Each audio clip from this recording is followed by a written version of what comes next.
if I take a person and they say, I want this to be my goal, right? I want this to be my goal right here. And I say, okay, don't worry about that. Worry about the effort it's going to take to get there.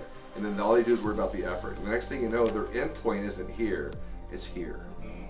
All right, so today we're going to go see some substance abuse counselors, but what I love about these guys, Eric and Cassidy, they are two of the most upbeat, awesome people you ever meet. And what I love about what they bring to the fight is that they bring not just substance abuse, but life hacks. Like, how do I do life well? What does doing life well look like? How do I happen when life happens to me?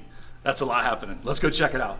Hey, Sergeant, what's going on? How are you? You know what? We're just living life, having fun. What do you do in the Iowa Army National Guard? Oh, I'm a recruiter. Oh, I'm a recruiter. I'm a recruiter. Come join my team. Cool. Yep. Yeah. So we're about to go meet some amazing substance abuse counselors. But what would you, if you could give one advice to people watching, the millions and millions at home, what would you say to them about how to live your best life? How to live my best life. Find people who you love and work with them. Oh, is that in reference to us? I think it is. I think so. Oh man, you're so awesome. All right, thank you for letting us in. We're gonna go meet You're Eric welcome. and Bye, Cassidy. guys. Hey guys, how's it going? Hi. We're just here to talk to Eric and Cassidy. If you guys could maybe just explain who you are and what you do, and then we'll kind of get into kind of the meat of I kind of did a small intro walking in, but I don't even know like everything they do, so I'm excited. I'm Cassidy. This is my partner Eric. Hello. Together we are the Esbert team here at the Iowa National Guard. So I believe we're one of the only programs in the country that does what we do. Absolutely. I actually did not know that. Uh-huh. Can you break down SBIRT for us, what Sure. that means? Yeah, so our program focuses mainly on the prevention piece. What our goal really is to do is to try to find people who may have some risky behaviors as it comes to using substances, and then our goal is to try to head that off or reduce that use or eliminate it before it actually becomes an issue, be it with consequences or performance loss or things of that nature. So really our goal is to kind of be an active prevention measure, not necessarily sit in front of a group of people and say, if you don't do drugs, you're cool. It's more of, hey, if we reduce this, then we get healthier. So it's more about a whole health approach as opposed to more of a philosophical approach. Yeah, I love that. It's not just taglines and catchphrases and posters. It's like actually, how do I do life better? Yes. And how do I prepare myself for the next thing? Because we don't know what that is, right? So I think this year has proved more than any other year. We can't really put on our planner. I love the memes of people throwing out their 2020 calendar planner and just saying, how do we do life? So what are some of the big keys to prevention that some of the people watching might need or could use? Like, what do you think? You probably each have different viewpoints on what the most important is, but if you could kind of distill a couple, what would they look like? Do you want to take that? Sure. So for me, the way I look at it is this. We all have a vision of who we want to be in our life. And it's kind of like we're traveling down a road to get to that point. If there's ever anything that you're doing that is getting in the way of you going down that road, then you've gone far enough on that. And we need to get it out of the way so we can continue down the road. So that's how I kind of look at prevention, really, is that something's starting to get in the way, or even maybe we've had a problem in life has happened, as it happens to all of us, and we just didn't know how to cope with it. And one of the unfortunate things that we as human beings like to do when the trouble happens is we like to circle the wagons like they did in the old Western films, and we already know how flawed that tactic is. Sure. Because whenever you come across the circled wagons, what are they doing? Fending for their lives as the trouble rides around them in circles and keeps them there. So really the goal then is to just try to teach people to get with those who can help. No great person's ever done anything alone. And I think that we need to remember that in a society that pushes us to be individuals, that we don't have to do it all ourselves. Yeah, Cassie, what do you think is the biggest barrier to get people to understand that they're better together? Gosh, I think that our society teaches us that we, if you don't have it together, if you aren't taking care of yourself, that you're somehow flawed. I love that filter generation, right? We put a filter on everything. We only put our best face on social media. Absolutely. And so then we get, Yeah, and life happens. Life happens to all of us every day, and it's not always beautiful. I like that. Life's not always beautiful. Yeah. One of the things that I think is really great about what we do is that we often catch people when they are in a place where things are starting to fall apart, right? They've been trying to be okay all the time, have it all together all the time. And Eric and I are highly connected, both in the military with resources and as well as out in the community. So we're both civilians. We work for civilian agencies. And so we are able to connect people with whatever resources they might need, which, I mean, substance abuse it could very well just be a tiny piece of their problem. I don't mean to minimize it, certainly, but you know, it's the iceberg. You know, it's the tip of the iceberg, and all the stuff underneath. And we are able to help people find the resources to deal with those things. Whether it's referring people to the women over at Sexual Assault Prevention Response, or to Warrior and Family Services branch. We refer people out to counseling in the community all the time. So that. No, that's a lot, and that's awesome. I love how you said that it's okay to not be okay. Yeah. Because I think that's such a good message for everyone. I think you're right. We have such this stigma and this, you're getting counseling or you're getting help. I find it strange that we belittle people who are trying to improve themselves. Yes. And what are some of the key strategies as they come in, if you're not referring them out or they're here in your office or you're connecting on a telehealth conference, what are some of the key things you kind of share with people to try and get them over that bridge or to try and build that resilience in them? I love it. Go ahead. We're color coordinated. You guys you said you were connected, but I didn't realize it was connected out. You're connected together. One mind. Well, I think one of the big strategies is just being willing to listen. The problem is I can't give you a generic formula because there's no such thing as a generic person. If there were, this job would be much easier. Sure. The prescribed methodologies would Take be very... two, see me in the morning. Right, exactly, right. You know, to kind of piggyback back, I think probably one of the first things that I like to do is turn a negative into a positive. So if you want to know what the biggest problem we have in our society is today is that we think we shouldn't have them. And so what I'd rather say is let's take a look at this problem we're having and take a look at it as what it really is. And that's the opportunity to define who we are. We don't get that opportunity during the good times because they're the good times. That's when we're relaxing, smiling, laughing, and having fun. But in the bad times, the problems, that's when we get to define who we're going to be from this point forward. This is when we get to plant our flag in the ground and say that's where everything changed. No one's ever wholesale changed their life while things are going well. Wow. Yeah. They change it when things aren't. And so what I always try to say is this is the beginning of a powerful change that's going to happen in your life. And all you have to do is be willing to do a few simple things. Raise your standards, limit your negative beliefs, and be willing to act. Wow. Yeah, I love that. So we talked to Natalie down at the fitness center, and she gave us all these like one-liners. I gave you teach it, but I felt like your one-liner of our biggest problem in society is that we say we don't have them. I think to me is like mind blown. But then I really liked. Can you repeat the action steps you just gave? Because maybe just for me, the kind of 1, 2, 3 that you just gave, if you could remember them. That was awesome. Oh, I know. Yeah. I use them all the time. Yeah. So no, it was great. I really did. I liked that. I mean, it was actionable. It was broken down. Yeah, it's broken down into 3 steps. I mean, there's a lot of people talk about a lot of change, and I borrow from a very specific person. Those are the 3 steps he uses. First one is raise your standards, right? So let's say that I want to go back to the gym. Just the fact that I want to be healthier, we've just raised my standard, right? Okay. I'm going to act different to make my body healthier, right? Then the next thing I've got to do is limit my negative beliefs, which is, can I do it? It's going to hurt, blah, blah, blah. Start minimizing those, saying, you know what? Yes, it is going to hurt for a period of time, but it's not going to be permanent. Can I go? Of course I can. Just make it part of my schedule. We start getting rid of those negative beliefs. And the third part is to act. Go to the gym. Just show up. And a lot of times we do a very good job of getting trapped in the planning of how I'm going to make my life better. rather than saying, why don't we just dive in the pool and we'll start learning how to swim by being in water. You know, no one ever learned how to swim by standing outside the pool. Right. We learned how to swim by jumping in. And that's where I think a lot of people miss it in the change game, is that we get trapped in the planning. It has to be this perfect plan that I execute in this perfect order or it won't work. And that's absolutely the wrong way to do it. The right way to do it is literally just start and correct as you go. Yeah, I really like that. I like that.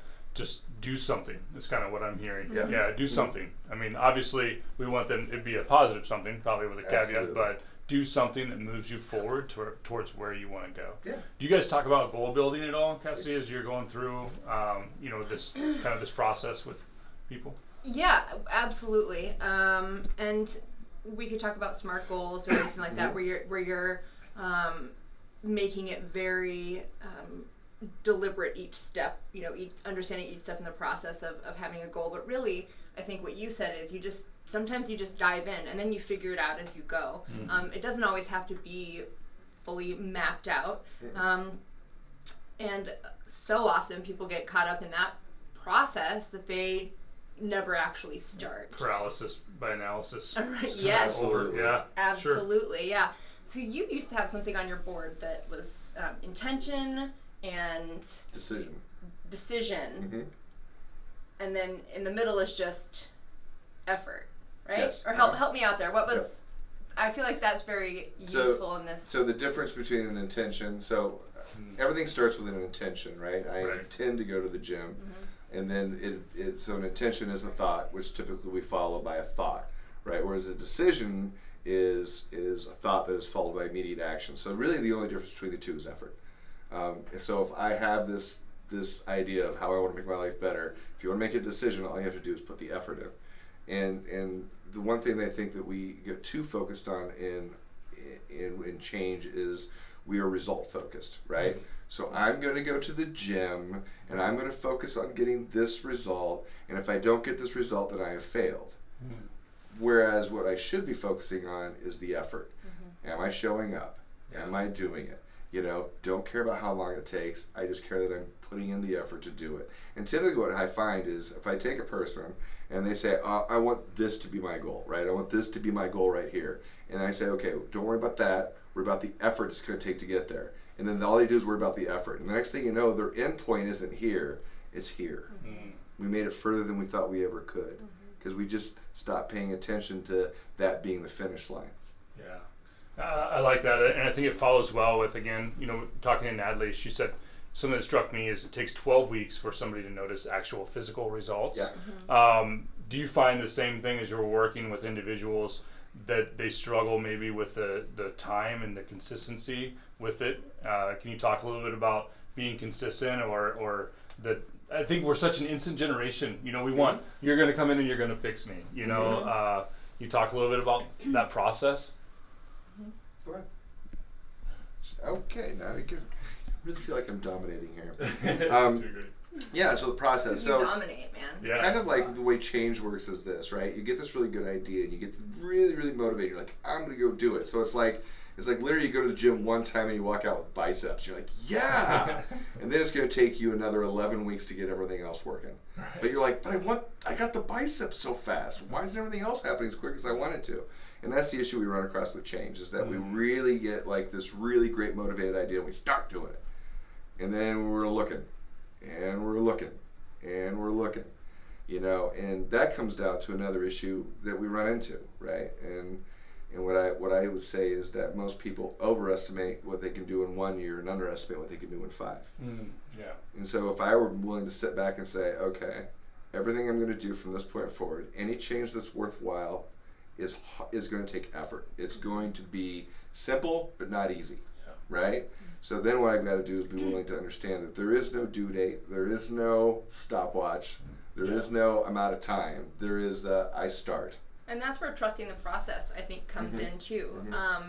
If you are doing a specific workout regimen but you're not seeing immediate results, I think that you have to stop and remind yourself, if I continue doing this, the only thing that my body can do is adjust and respond and give me the results eventually, and they might not look like what I think they'll look like. But there will be change, and it will be positive because I know what I'm doing is healthy. Yeah. I like that you said it may not look like what I think it looks like, because I think that's another maybe challenge that we encounter is we have this Hollywood image of what life should look like, kind of like we were talking about before, but really we think that, oh, well, I put in the work, so put in the effort, and now it should just be change time. And then it's like, wait a minute, I didn't get here overnight, and I'm not going to get out overnight. Certainly. It's going to take a minute, and it's going to get us through there. No, I really appreciate that you brought it in your field. You might call it relapse. I probably have better names than that, and so I apologize. But talk a little bit about when people are working through that. Maybe not only did they not see the results, but they felt like maybe they've taken a step backwards. Can you talk about kind of that resilience to step forward and lean back into that and actually trust that process again? Go ahead. I'm not going to say a word. Don't do this. Oh my God. You'll have to buy her more candy. It's a thing. Which she's worthy of. Thank you. Yeah. I think really what we've got to do is when we look at failure, we have to understand what it is. I used to know a really, really cool business guy when I lived in Las Vegas, and he said, well, today I'm either going to succeed or I'm going to learn. So we've a lot of times Another T-shirt, man. Yeah. Oh man, like we can a make lot of some money. times We're gonna do some marketing, folks. You know. and we have a document, so Yeah. that's all. Trademark. The thing You should have gone first. The thing that I find is that when someone relapses, they're feeling the failure. They're not looking at it for what it truly is. They're not saying, okay, what have I learned from this moment? They're saying, how does this moment make me feel? And that can be a really hard trap to get out of. Like, oh man, I can't do, I'm feeling I can't do this, I can't blah, blah, blah. And then they'll sit down with one of us and we'll say, whoa, hold on. You've already done it this long. So now that you've proven you can do it this long, let's start to go that long plus one more day. And let's just look at where do we trip up. Oh, is this, and this. Oh, you mean these 3 things that you listed clear back this long time ago that would trip you up, and they actually tripped you up? Well, now that we've proven that, let's avoid them finally. Yeah. I've found a lot of times with people who really want to change and really want to, get rid of substances out of their life, that a relapse isn't a condemnation of returning to behavior. It is the point where I get to go, oh, yeah, all those things they were telling me, they weren't lying.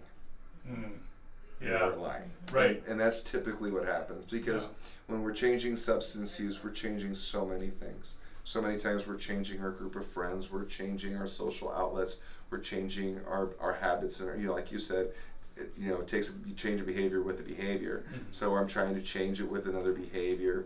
It's just all those pieces of the puzzle that have to come together.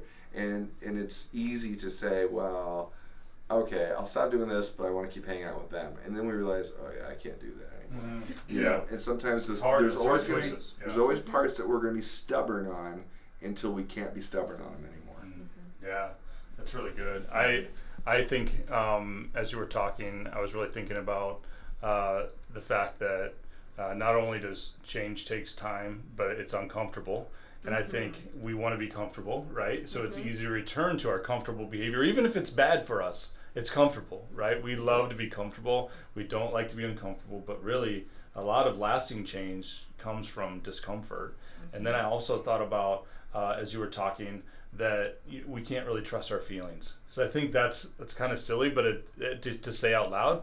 But the reality is, going back to your gym analogy, if I don't feel like going to the gym today, too bad, so sad. I committed to going to the gym, and just like trusting the process. I don't feel like taking that on today. Well, the process says I need to, and so I think it's important to make sure that as we commit to this, it's not based on feeling or heart. It's based on determination and drive and getting to that goal that you talked about. What do I need? The one thing you can trust about feelings is that they will always change. Yeah, right. And that is about it. Yeah. Oh, I love that. I love that. Anything we didn't talk about that you're like, hey, I really wish a group of viewers would know, or I wish people would know just about life or about what we do, or this is just kind of your chance to advocate for yourselves. And well, you asked Sergeant Zerwas earlier about being awesome, right? Like Yeah. what's the one Yeah. So I asked if you could tell viewers like what's the number one way to be successful? What would it be? and I would say just remembering that we are all scared. Things are scary, but working through fear and just taking on the things, whether you think you can do it or not, at least trying. Yeah. And I think that's what a lot of what we do is just building people up and letting them explore what's possible for them. And you absolutely can achieve amazing things and achieve meaningful change. You just have to get through or get past those thoughts that tell you that you can't, or that it's scary. Yeah. So yeah. No, I really like that. Yeah. I think that's good. I think acknowledging your fear, and I think going back to what you said before, it's okay to be afraid in some ways. I mean, it's okay to acknowledge it. It's not okay to not acknowledge it, because then it does become a real barrier to true change, because then it does trip you up. But if you acknowledge it, say, I'm still willing to move forward despite this, and I'm prepared for it, I think we come in to be much more successful. I like that. Yeah. That's awesome. Is there anything that you would add to be successful in life? I'll just reiterate back to no great things ever done alone. You know, we're supposed to be this whole self-sufficient society, which has pretty much left a lot of people stranded on an island by themselves, trying to figure out how to gather coconuts, build a shelter, get a boat to get out of there, and maybe they need a little help. You know, like I said, no great thing was ever done alone. Never has been. It's a team effort 9 times out of 10. Whether it be a family effort, whether your coworkers are part of the effort, it takes a group effort. I mean, I would challenge anyone to say, okay, I'm going to list 10 things I do without any assistance from anyone else. So if you think about that really carefully, you can't come up with 10, because when you turn on your water to take a shower, well, there's somebody working at the water plant making sure you can do that. When you turn on your light, there's someone at the power company making sure you can do that. When you're starting your car, there was somebody making sure the car would do that, clear back at the beginning. Everything's done with the help of others. We just don't see it all the time. Yeah. And so rather than sit down and assume that I must do these things on my own, I would always say get an outside opinion on how to do things, and rather than try to make it too complicated, just follow the instructions. I told you these guys are awesome. Didn't I tell you they're awesome? I'm so glad we're here. I think we're good.